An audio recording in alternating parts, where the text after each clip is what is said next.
안녕하세요. 향기책방입니다. 오늘은 매일 부지런히 행복해지는 멘탈 관리의 기술 55가지를 제안하는 책으로 일본의 정신과 의사 가바사와 시온의 나는 이제 마음 편히 살기로 했다 라는 책입니다. 현대인들이 겪는 다양한 스트레스와 불안, 피로를 극복할 수 있는 현실적인 방법들을 제안하고 있습니다. 단순히 위로를 전하거나 심리학적인 정의를 내리고 마는 것이 아니라 지금 당장 실천해 볼 수 있는 작은 것부터 제시한다는 점에서 좀 더 현실적인 행동 지침서라 할 수 있겠습니다. 오늘은 마음 건강과 관련된 부분 중에서 몇 가지의 멘탈 관리법을 읽어드리려고 합니다. 그럼 지금부터 우리의 마음을 좀 더 건강하게 만드는 의사의 현실적인 조언을 함께 나눠볼까 합니다.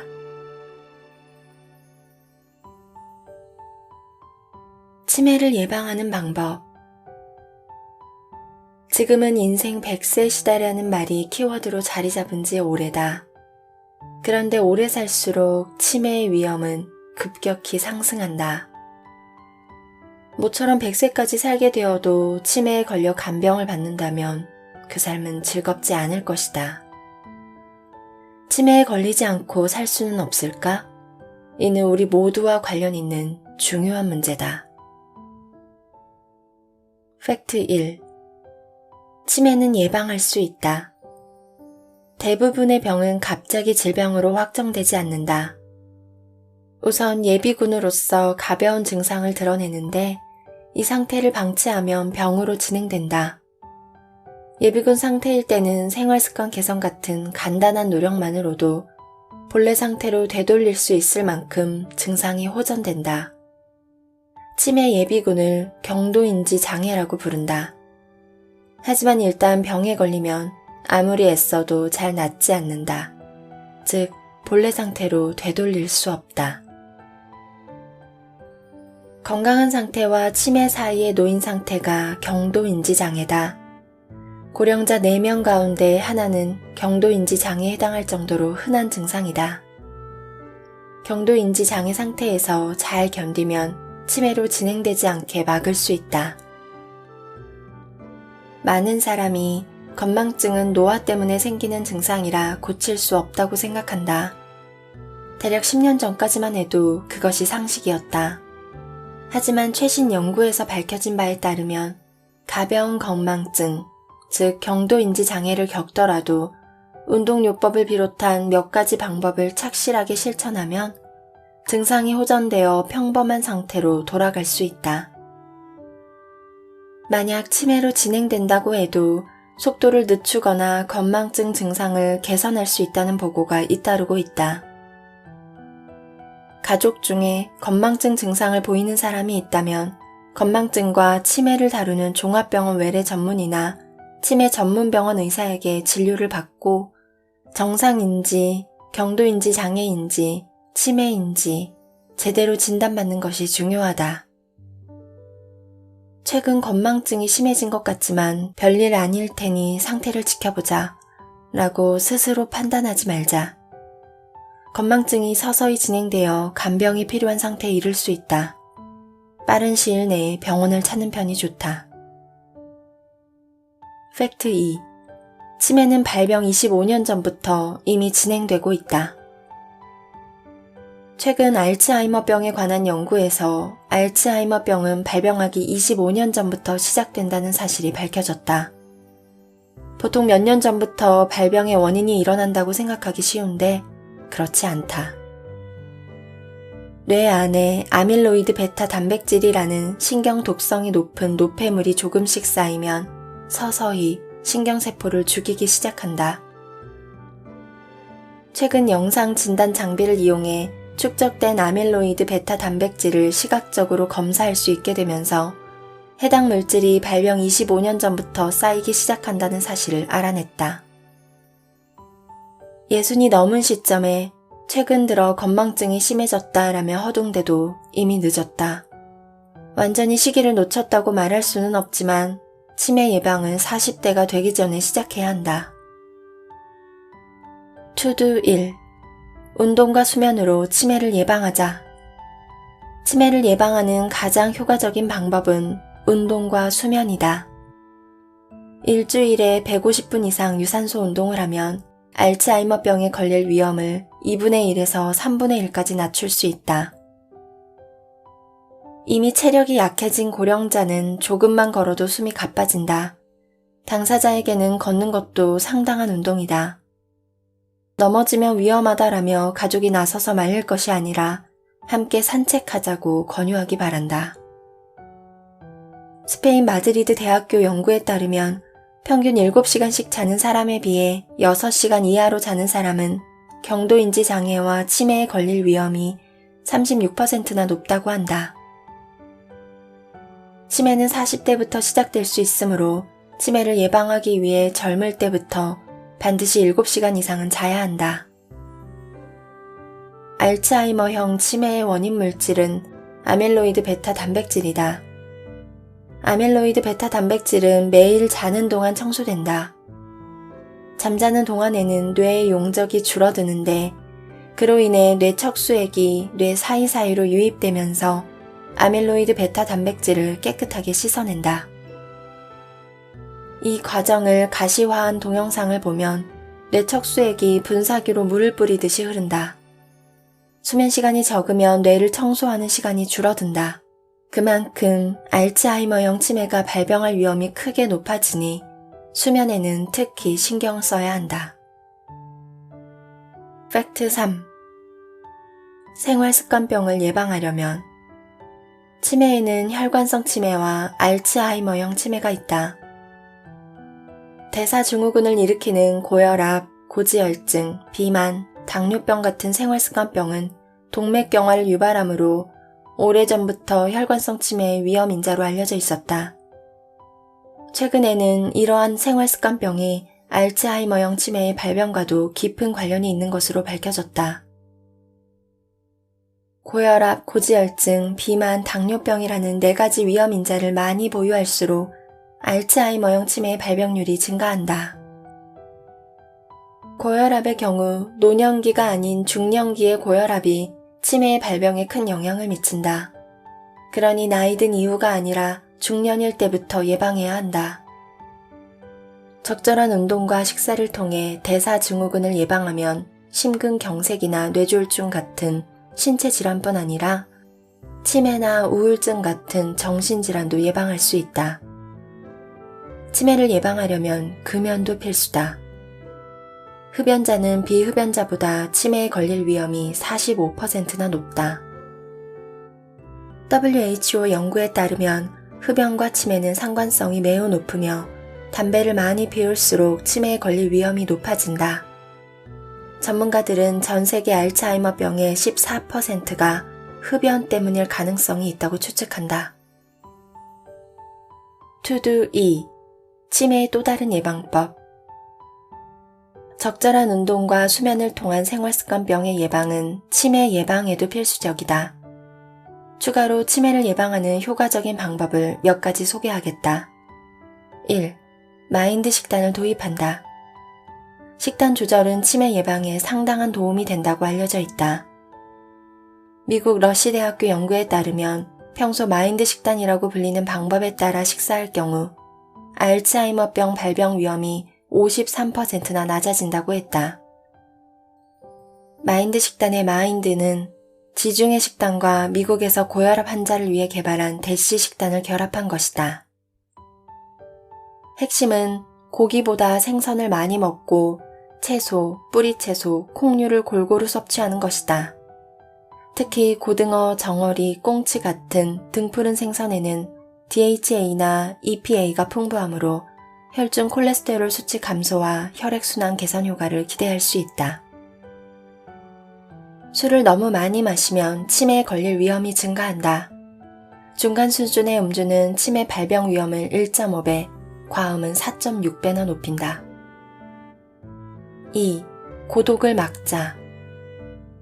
네덜란드의 한 연구소에서 사회적 고립과 고독이 치매 발병에 미치는 영향을 알아보기 위해 고령의 남녀 약 2,000명을 3년에 걸쳐 추적 조사했다. 그 결과 고독을 느끼는 사람은 그렇지 않은 사람에 비해 치매 발병률이 약 2.5배나 높은 것으로 나타났다. 정기적으로 사람을 만나고 친구와 놀러 다니고 취미 모임에 참가하면서 인간관계를 꾸준히 이어가도록 하자.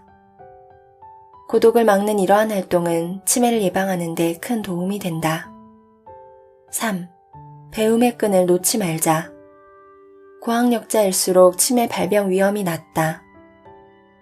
일본 지바대학교 연구에 따르면 교육받은 기간이 6년 미만인 고령자는 13년 이상인 사람에 비해 치매에 걸릴 위험이 높다. 남성은 30%, 여성은 20% 높게 나타났다. 이는 인지 비축분이라는 개념 때문이다. 지식이나 경험이 풍부한 사람은 인지 비축분이 충분해 뇌세포가 일부 상실되어도 기존에 획득한 지식이나 경험으로 부족함을 보완할 수 있어 치매 증상이 잘 나타나지 않는다. 나이를 먹어서도 꾸준히 배우는 것은 중요하다. 자격증 취득이나 어학 관련 공부를 해도 좋다. 문화센터를 이용하거나 매일 책을 읽을 수도 있다. 인지훈련도 좋은 방법이다. 새로운 일에 도전하기, 악기 연주를 비롯해 장기나 바둑을 비롯한 보드게임, 십자말풀이나 수도쿠 같은 퍼즐도 치매 예방에 효과적이라는 연구가 늘어나는 추세다. 평생 배움의 끈을 놓지 않으면 치매를 예방하는 데 큰 도움이 된다. 85세 이상 고령자의 50% 이상이 치매나 경도인지 장애를 앓는다. 누구든 오래 살면 치매에 걸릴 수 있다.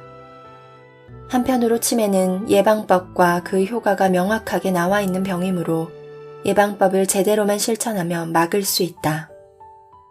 명석한 두뇌를 유지하면서 오래 살 수 있도록 치매 예방에 힘쓰자. 행복을 구하는 방법. 유엔에서 발표한 2019년 세계 행복 보고서에 따르면 일본의 행복 지수는 조사 대상 156개국 중 58위였다. 한국은 54위로 2018년 순위인 57위에서 3계단 상승했다. 행복해지려면 열심히 일해야 한다고들 한다. 하지만 어떤 이들은 일을 너무 열심히 해서 몸이나 마음의 병을 앓고 심한 경우에는 과로사로 사망한다. 지나치게 일에만 몰두하느라 가족과 소통을 게을리한 탓에 이혼하거나 가정이 무너질 위기를 불러오는 사람도 있다. 행복해지는 방법을 올바르게 실행하지 않으면 아이러니하게도 불행의 길을 걷게 된다. 팩트 1. 행복에는 3가지 종류가 있다. 행복이란 무엇일까? 어떻게 하면 행복해질 수 있을까? 오랜 옛날부터 철학자, 사상가, 종교인, 정치가, 사회학자, 심리학자 같은 다양한 분야의 현자들이 행복론을 이야기하고 행복해지는 방법을 연구해왔다. 하지만 결론이 하나로 모이지는 않았는데 어쩌면 당연하고도 바람직한 일이다. 사람이 행복을 느낄 때 뇌 안에서는 무슨 일이 일어날까? 행복감을 일으키는 신경 전달 물질이 나온다. 즉, 행복 물질이 늘어나면 우리는 행복을 느낀다. 반대로 행복 물질이 줄어들면 괴롭고 힘들어지며 심한 경우에는 죽고 싶은 기분까지 든다. 행복감을 일으키는 행복 물질은 주로 3가지다.